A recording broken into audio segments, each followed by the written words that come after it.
Hello friends, I am Apriti. Welcome back to our channel plant से space. Banaras trip series में आप सभी का स्वागत है।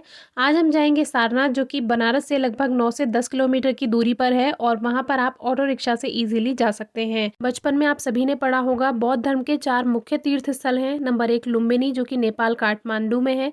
दूसरा बोध गया, जो कि बिहार में। तीसरा सारनाथ, जो कि उत्तर प्रदेश में वाराणसी के पास। और चौथा कुशीनगर, जो कि उत्तर प्रदेश में ही है। सारनाथ में सबसे पहले हम आए हैं थाई टेम्पल, जिसको वट थाई सारनाथ टेम्पल भी कहते हैं। WAT वट या वाट जो वर्ड है वो एक थाई वर्ड है, जिसका मीनिंग होता है पूजा करने का स्थल, यानी एक तरह से मंदिर। तो हम सबसे पहले आ पहुंचे हैं थाई टेम्पल के लिए, जो कि सामने आप देख ही रहे हैं। रोड क्रॉस करने के बाद हम जाएंगे थाई टेम्पल में। सारनाथ के थाई टेम्पल में कोई एंट्री फी नहीं थी। बस एक बात का ध्यान रखना है कि कोई खाने की चीज़ अंदर नहीं लेकर जानी है और प्लास्टिक की बोतल आपको अंदर नहीं लेकर जानी है। सारनाथ में थाई टेम्पल के अलावा भी कई और लोकप्रिय बौद्ध स्थल हैं, जिनमें से सबसे पहले तो हम थाई टेम्पल में ही आए हैं। एक बात का सबसे ज़्यादा ध्यान रखें, जब भी कहीं घूमने जाते हैं तो वहाँ पर गंदगी बिल्कुल ना करें। आपके साथ छोटे बच्चे हैं तो उनको भी समझा कर लेकर जाएं। यहाँ पर तरह तरह के पौधे लगे हुए थे, जिनमें सबसे पहले हमारी जो नज़र पड़ी वो पड़ी कुमुदनी पर, जिसको वाटर लिली भी कहते हैं। और प्लांट्स स्पेस पे हमने इसकी वीडियो शेयर की हुई है, तो आप डिस्क्रिप्शन बॉक्स में वीडियो चेक कर सकते हैं। और वाटर लिली भी कई तरह की होती हैं, जिसमें 2-3 तरह की वाटर लिली तो यहाँ पर लगी हुई थी। एक यहाँ पर लेमन कलर में था, और एक जो बड़ी वाली वाटर लिली आती है जिसकी पत्तियाँ भी काफ़ी चौड़ी होती हैं, ये वाली वाटर लिली थी, जो कि बहुत बड़ी खिलती है। और जो दूसरी आपने प्लेन लीव्स वाली देखी वो कुछ इस तरह से है, और इसमें कलर्स भी थे। और बाकी जो यहाँ का आप गार्डन कह सकते हैं वो बहुत खूबसूरत था। डिफरेंट टाइप्स के प्लांट्स थे, और जो मुझे कुछ रेयर प्लांट्स दिखाई दिए, कुछ अलग पौधे दिखाई दिए, वो मैंने आपसे शेयर कर ही दिए हैं पहले ही। और एंट्रेंस पर यहाँ पर कैना लिली भी लगी हुई थी, जो कि 2 कलर्स में थी, एक रेड और एक येलो। येलो वाली बहुत प्यारी थी।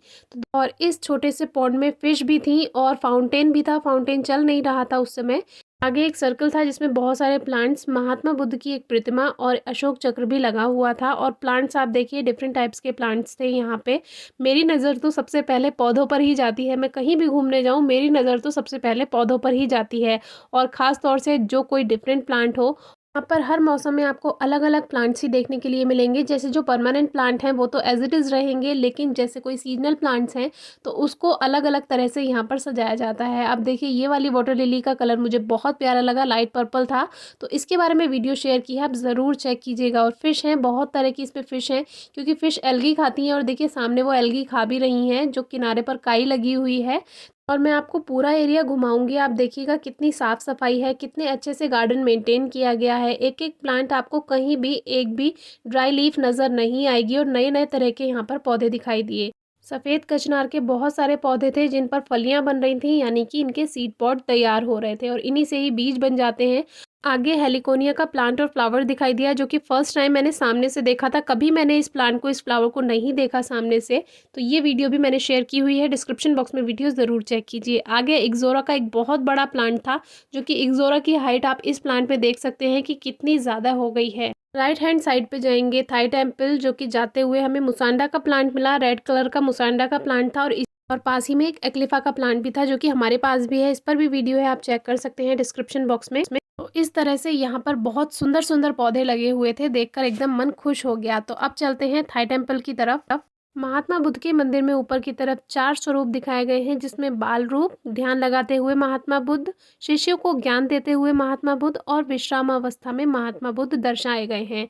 तो चलिए अब हम चलते हैं अंदर की तरफ। ये मंदिर का मुख्य द्वार है। एक द्वार बाईं तरफ और एक द्वार दाईं तरफ है। तो सबसे पहले हमें भगवान बुद्ध के दर्शन हुए, जो कि लगभग 9 फीट के हैं। और ये प्रतिमा सिंगल स्टोन की बनी हुई है, जिसपे गोल्ड पॉलिश की गई है।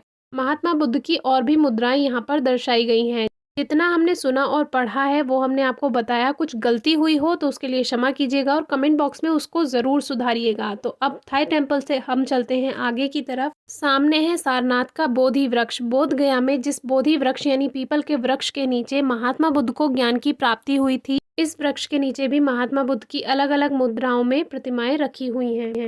और ये है बोधि वृक्ष, यानी कि विशाल पीपल का वृक्ष। मंदिर में छोटे फूलों के पौधे के साथ-साथ बड़े-बड़े पौधे भी लगाए गए हैं जो देखने में बहुत खूबसूरत लगते हैं और इन सफ़ेद पत्तियों वाले पौधे के बारे में आज ही हमने वीडियो शेयर की है, डिस्क्रिप्शन बॉक्स में आप ज़रूर चेक कीजिए। सिंदूर का पौधा भी हमें दिखाई दिया, सिंदूर के फूल और सिंदूर के फल दोनों के बारे में वीडियो हमने शेयर की हुई है। पर्पल कलर के खूबसूरत गुड़हल के फूल भी बहुत सारे खिले हुए थे और ये है सिंदूर के फल जिनमें अंदर बीज तैयार होता है और इन्हीं बीजों से नया पौधा तैयार किया जा सकता है। अफगानिस्तान के बामियान में बलुआ पत्थर की चट्टान को काटकर बुद्ध की प्रतिमा बनाई गई थी जो कि लगभग 5वीं शताब्दी ईस्वी पूर्व की थी और उस समय की सबसे ऊंची प्रतिमा कहलाती थी। 2001 में तालिबानियों ने विस्फोटक की सहायता से उसको क्षतिग्रस्त किया। उसी प्रतिमा की एक कॉपी है और 16 मार्च 2011 को इस प्रतिमा का शिलान्यास किया गया जो कि लगभग 14 वर्ष का लंबा समय बनने में लगा और 815 बड़े पत्थरों से ये प्रतिमा बनी हुई है और इस प्रतिमा को बनाने में जो लागत लगी है वो लगभग 2 करोड़ की लगी है और वाकई में जगह बहुत ही शांत और सुंदर है। तो अगर आप कभी बनारस आते हैं तो सारनाथ में ज़रूर घूमने आइएगा, बहुत अच्छी और शांत जगह है। जानकारी में कुछ त्रुटि हुई हो तो क्षमा कीजिएगा और ज़रूर कमेंट बॉक्स में बताइएगा। Thank you.